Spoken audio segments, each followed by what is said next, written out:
reparti pour une autre analyse. Ici, j'ai joué contre mon abonné qui a quand même 1580 Hello. Allez, on y va. Donc ici, il a joué E4, donc moi je réponds par E5. Cavalier F3, ok, cavalier F6, normal. Ici, il joue Fou C4, alors l'ordinateur dit de prendre. Moi, je me suis dit, en fait, s'il prend, ici je mets ma dame en E7. S'il s'en va, tant mieux, je vais manger le pion. Mais s'il s'en va pas, s'il protège son cavalier, moi je vais le réattaquer, son cavalier va bouger, il va seulement revenir là ou là. Et ensuite je vais manger, préparant donc la fourchette, ici échec de la dame, tac et tac. Donc je vais forcément manger la dame. Mais bon, ça normalement les 1500 Hello le voient. Ici il a joué Fou C4, ok. Donc moi, cavalier 5 pour protéger maintenant le pion. Il a fait petit roc. J'ai mis mon pion en D5 pour attaquer le fou et le pion. Donc normalement le pion il mange. Après je remange et remange et je remange. J'ai tout l'espace, mais de toute façon après il va me rattaquer avec le cavalier si on fait 3. Donc c'est ce que j'avais prévu. Il a mangé, j'ai mangé. Et ici il m'a pas mangé. Il a bougé sa tour en E1. Donc bien joué de sa part parce que ça attaque 2 fois le pion ici qui est protégé qu'une seule fois. Donc ici je cloue le cavalier pour qu'il ne puisse pas manger. Parce que s'il mange du cavalier, je mange la tour, la reine, la dame pardon. Et s'il mange de la tour, je remange avec mon cavalier et je gagne une tour. Il ne peut pas remanger parce que sinon je mange la dame, pareil. Donc ici, il a joué son pion en D4. Donc moi, je peux pas manger le pion. Mais, parce que je peux pas manger le pion parce que la tour, sinon me met en échec. Donc je mange le cavalier. Il m'a remangé et j'ai remangé. Pourquoi j'ai remangé? Alors en fait, j'avais une idée derrière la tête. Je me disais, s'il mange du fou, déjà je mange la reine. S'il mange de la reine, je peux manger sa reine, il me remange, et ensuite je peux faire, voilà, attaque double. Donc j'étais assez contente. Il m'a mis échec, j'ai bougé, et il m'a mangé de la reine. Donc c'est ce que j'ai fait, j'ai mangé, il a mangé. Et ici, je me suis dit, ok, donc là je peux venir ici, manger la tour après. Je me suis aussi dit quelque chose d'autre. Je me suis dit, et si je joue tour D8 avec idée que si son fou part, par exemple il me mange, et moi je joue, bam, cavalier C2. Et là c'est mort pour lui parce que là j'attaque la tour, je contrôle la case ici en E1, donc sa tour ne peut pas venir contrôler la case parce que normalement la tour va mettre échec et mat le mat du couloir. Donc lui le bon coup s'il mange et que je mange là, c'est de faire une petite case de fuite. Et après donc je peux remanger la tour. C'est ça que j'avais vu, mais il a joué cavalier C3. Donc la barre qui est toute blanche parce qu'en fait là il fait les deux, il protège cette case, il protège son fou, et maintenant quand je mange le pion, il peut bouger sa tour. Donc j'ai complètement loupé ce coup. J'ai mangé quand même, mais il a bougé. J'ai attaqué le fou en me disant si j'attaque le fou, peut-être le fou va bouger. Je sais pas où est-ce qu'il va bouger, peut-être qu'il va bouger là ou là même. Mais je me suis dit, dans tous les cas, s'il bouge, par exemple là, maintenant, la diagonale, c'est encore ouvert là, la ligne. Et donc, peut-être que je pourrais juste chasser, je vais remettre mon fou en B4 pour attaquer le cavalier. Et dès que je le mange, il me remange, sauf qu'après, il y a échec et mat. Enfin, il y a échec, ça te revient, et ensuite échec et mat. Donc, c'est ok, pas mal. Et là, il a mangé, j'ai pas compris. J'ai pas compris pourquoi il a mangé, parce que là il donne un fou. Je me disais, ok, peut-être qu'il... Parce que j'ai quand même pris du temps avant de manger, j'ai pris à peu près 20 secondes. Donc je me suis dit, ok, si je mange, qu'est-ce qu'il fait? Échec, ça me dérange pas, je peux remettre mon fou, j'attaque en même temps le cavalier, donc ça me va. Je pourrais peut-être repousser la tour et dès qu'elle s'en va là par exemple. Maintenant, là je mange le cavalier, il me remange. Et ensuite, je fais l'échec et mat. Donc tout ça me semblait bon, j'ai mangé. Il m'a pas fait échec. Alors l'ordinateur qu'il aura pu manger, il dit qu'il aura pu manger mon fou Et si je remange, et ben en fait là il y a échec au roi noir. Et dès que je bouge, il mange ma tour. Je remange, c'est un échange.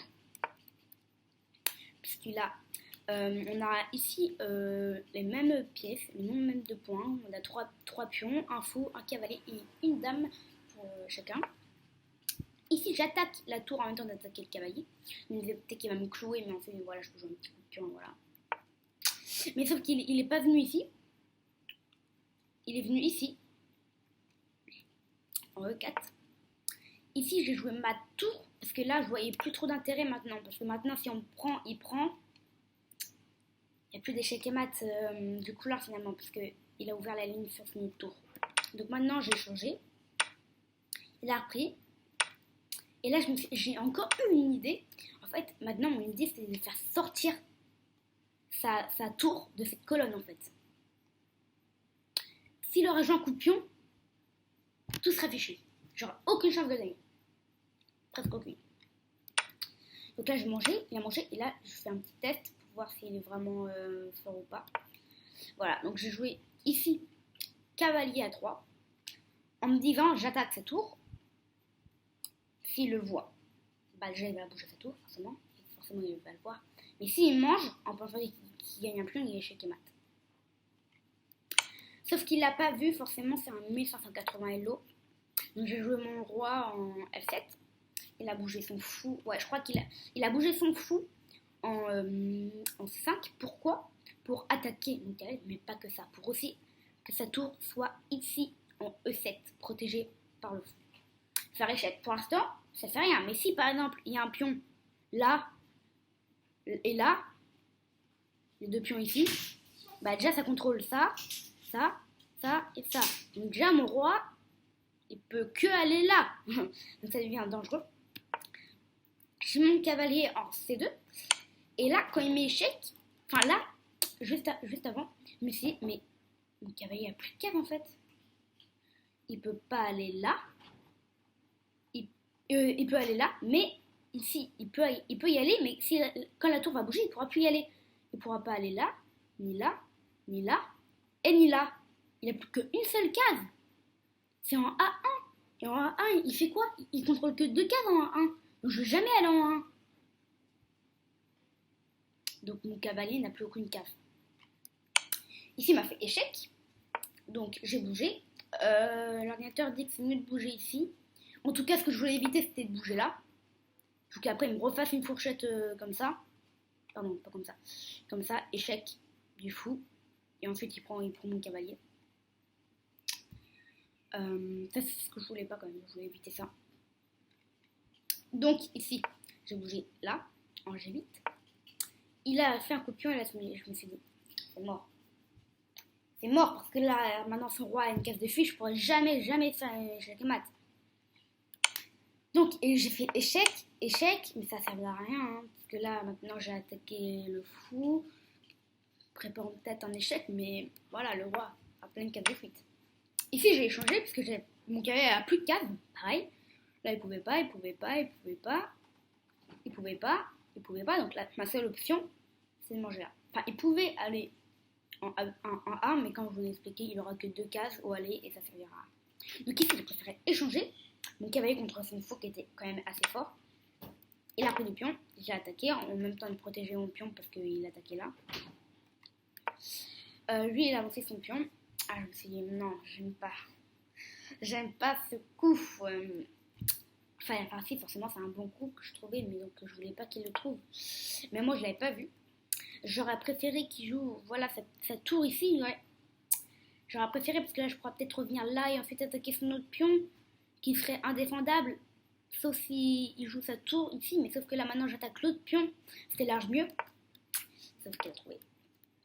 Donc, j'ai reculé ma tour, pour ensuite venir ici choper ce pion. Il a bougé son roi, donc là, j'ai bougé le mien. Il a bougé cette tour. En D7, si je avançais mon roi, et ben il mangeait mon pion. Ça aurait été la fin. Donc ici, j'ai bougé ma tour, prise. Donc là, il y a toujours un pion de plus. Il a rebougé son roi, je crois qu'il faut lui faire nul à ce moment-là, parce que... ou alors il attendait que je fasse quelque chose. Donc voilà, là, on a repris tous les deux le pion. Donc on échange les matériels, enfin on échange tous les pions. Voilà, j'avais pas envie d'échanger à ce moment-là, forcément. Ici, il a pris, j'ai repris, échec.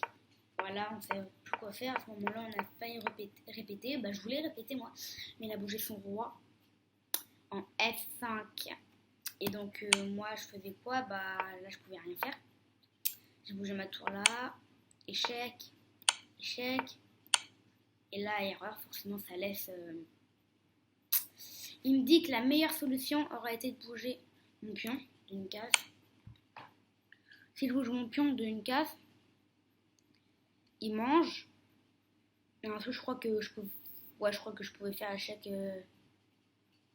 perpétuel, je crois. Après, c'est dur à trouver quand même de sacrifier un pion. Donc ici, là, maintenant, il a pris le contrôle et là, je pouvais rien faire. Ici, j'ai eu l'idée, en fait, de me dire, ok, si vraiment j'ai la chance, et je savais que ça n'allait pas passer, si j'ai la chance, il va prendre. Je me mets là, par exemple, et il va vouloir un peu attendre avant de faire échec mat. Bouger cette tour, et là, en fait, je vais faire échec mat. Mais je savais que ça allait pas marcher. Hein. Et après, maintenant, échec, échec. Bien joué de sa part. Il a très bien joué. Donc j'ai pris une de nos deux parties. On a fait 2 parties. J'ai gagné la première et j'ai perdu la deuxième. Donc j'ai montré la plus intéressante. Et donc je vous vois très bientôt, très très bientôt pour une nouvelle vidéo. Ciao ciao.